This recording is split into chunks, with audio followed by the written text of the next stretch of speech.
Hey guys, I am back. I figured today I would talk about how I started crocheting. Everybody has their own story, and mine actually began at New York Comic Con in 2014. So I have gone to Comic Con, New York Comic Con specifically.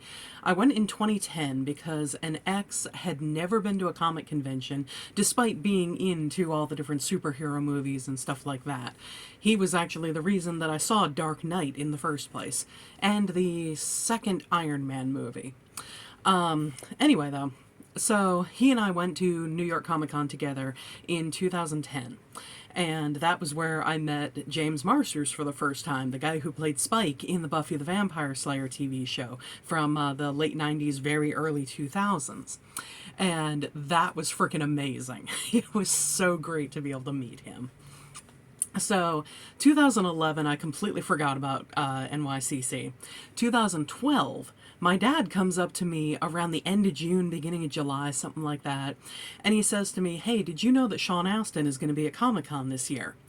Sean Astin, for those who don't know, played Sam in Lord of the Rings. And, he was in Goonies back in, what was it, the 80s. He was Rudy in the movie Rudy. He was also Bob on Stranger Things. And although that hadn't come out yet. But anyway, I heard, oh my god, Sean Astin's going to be there. I'm going. And I'm dressing as Frodo. So, yeah, my mom is a pretty good seamstress. And she made me a Frodo costume from, well, shoulders to knees. Because I made the Hobbit feet. And those things looked incredible, but I made them based on the swim shoes that you can wear, in a pool or in the ocean or whatever. And oh my god, were they painful by the end of the day. Heck, not even the end of the day, by like halfway through the day. But still, so worth it to be able to go fully decked out as Frodo.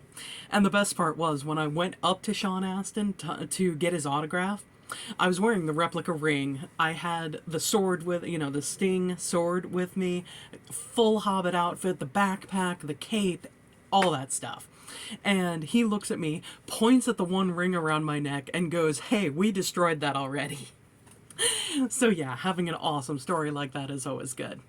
But yeah, 2011 I skipped, 2013 I skipped because I wasn't able to get tickets in time. And then 2014, I can't remember who I was meeting there. I think it was the year that Arthur Darvill, who plays Rory in Doctor Who, and John Rhys Davies, the one who played Gimli in Lord of the Rings, were there. But whoever I was meeting that year, I went on a Thursday, and that was one of the emptiest days of New York Comic Con.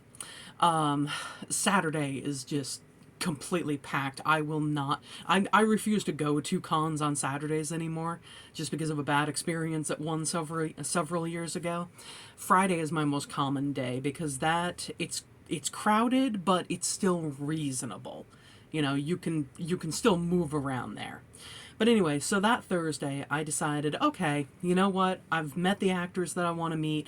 Let me go up, because I'm not ready to leave. Let me go up, check out the vendor floor, see what's there. Well, one show that I love is BBC Sherlock with Benedict Cumberbatch and Martin Freeman. And, I don't wish that there would be a fifth season because they rounded it out really nicely with the end of the fourth. And honestly, the third and fourth seasons were kind of going off the rails as far as Sherlock Holmes. But still, I love it. But anyway, so in 2014, I went around the vendor floor, and one of the vendors that I saw was someone selling different crochet dolls. And she had this little, probably like 6 inches tall, about maybe, yeah, about the size of my face, but about the size of my head, little doll of Sherlock. And I was like, oh my god, this is so cute. How much is he? And she tells me $50. Now, even then, I get it, because the price of tables at cons depending on the con you're going to, can range from, $200, $300 all the way up to probably $900, $1,000, $1,100. And this is New York Comic Con, so the table is not going to be cheap.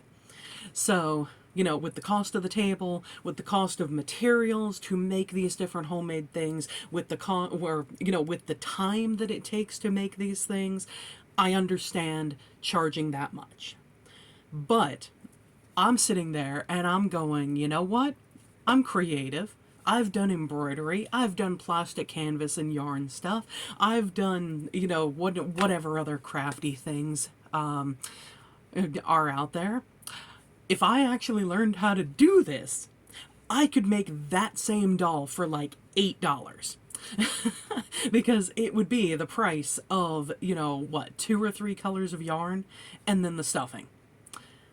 And obviously not even the entire skein of yarn. It would just be that little portion of it. So yeah, it took me another year to actually sit down and find a YouTube video and learn how to do this. But once I did, I was like, all right, I'm taking off. I'm starting with pot holders or any whatever flat surface kind of things. No, I'm starting with dolls. And that is exactly what I did. Unfortunately, I don't have the first doll that I completed anymore because it was a Rapunzel doll and I sold her. I used to be, well, I still am part of a few Disney groups on Facebook. And someone on one of the groups, where I was posting the pictures of these different things, asked if she could buy the Rapunzel one and if I would make, let me see, she bought 2 others from me. I think it was Merida, and I know the other one was Jasmine. But yeah, they came out well, except for the fact that I had not yet solved what I call floppy neck syndrome, because when you have a crochet doll and you make the head and you make a neck, obviously the neck is going to be thinner than the head, and then you extend back out to the rest of the body. Well, I had seen different videos on YouTube about how to solve, the weight of the head, especially when the hair is on it, from, it'll just go like this when it's set up. And some people might not mind that. It drives me insane. But people on YouTube were suggesting making, strengthening kind of things with pipe cleaners and different things like that. So I was like, oh, all right, pipe cleaners, I can work with that. But it didn't work. So I've taken to just using wooden dowels now that go up about halfway into the head and about this far down into the body. And it works. Stops the floppy neck syndrome, still makes it so that they are kind of like, and you can kind of twist them back and forth, but this way you're not having a doll that when it's standing there is like this. Don't want any broken neck crochet dolls. But what I do have is the second doll that I started working on. He, unfortunately, is not finished, but I decided to make him because he ties into another one of the obsessions that I've had. And this is my 11th Doctor doll. I actually, if you can see, I painted the eyes. Yeah, tell me this doesn't look creepy.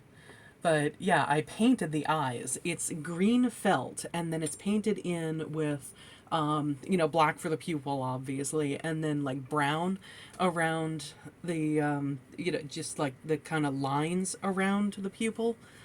And of course, gotta have his bow tie. Bow ties are cool. The suspenders, the belt, and then, of course, the brown boots. I definitely need to get his nose on there at some point and get a mouth on there. Of course, I had to do the chin. To be honest, I have no idea how I figured out how to do this. I was just winging the entire thing because I had a very basic grasp of how to do the magic circle and how to go out in the round and then, start coming down with the single crochets and all that. But yeah, the chin was simple experimentation that actually worked. In case you haven't figured it out by now, I do not use patterns. I freehand every single thing I do. I have tried patterns all of twice.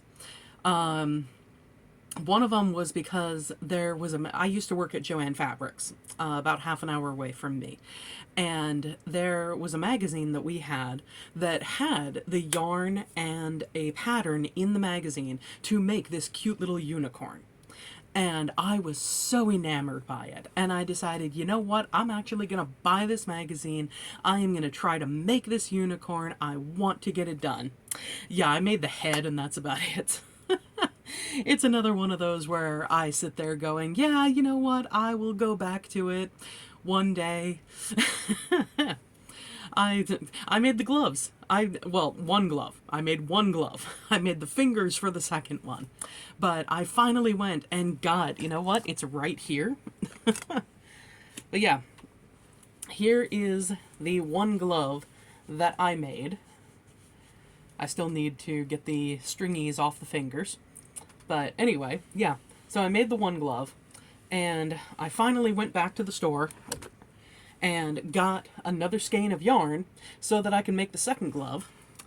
But unfortunately, I don't know if I'm going to be able to make it this winter season because I am still hard at work on the Doctor Who dolls that I need to make for this convention in August. I've got, what do I have? I have a paper here. I have made, let me see, I've got all but one of the bodies done and most of the legs done for the first raffle. I have 1, 2, 3, 4, 5 dolls, the bodies and some of the legs done for the second raffle.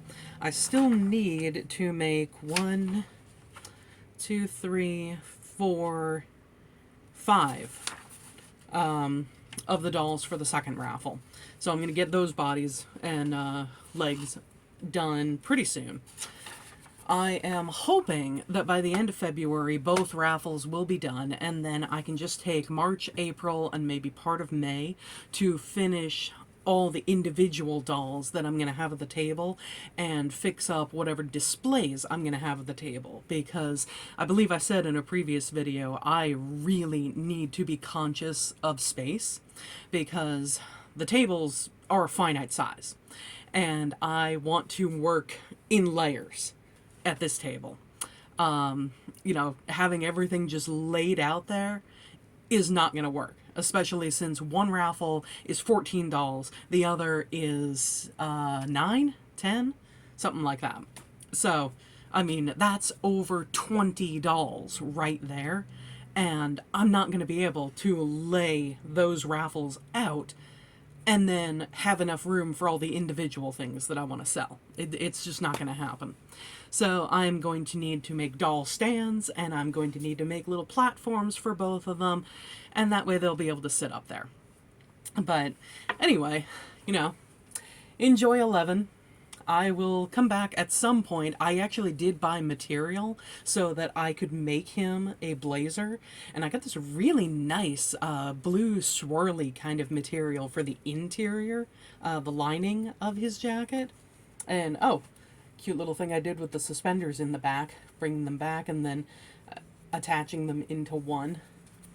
But yeah, and unfortunately he's got the floppy neck too. I'm pretty sure I can kind of feel, I think, especially over here, I think there's pipe cleaners in it. I don't know. I might have thought that just doing what I could to make the cotton as firm as possible in the neck would solve it. Luckily, I have learned that in the years since. But yeah, so hope you enjoyed this video. If you would like an 11th Doctor crochet doll of your own, he will not look like this. He will look different. I have mainstreamed the way that I do dolls at this point. But if you would like an 11th Doctor doll, let me know in the comments below. I will put my email in there. You can email me. I'll give you the price and shipping and all that. Just let me know. So, like, comment, subscribe. Let's start a conversation in the comics. In the comics. In the comments. What kind of stuff do you like crocheting? Is it the flat stuff? Is it dolls? Is it specific dolls? Is it creating your own stuff? Do you use patterns? Do you hate patterns? Do you freehand? What kind of crocheting do you prefer best? All right, I will see you next time, guys. Bye.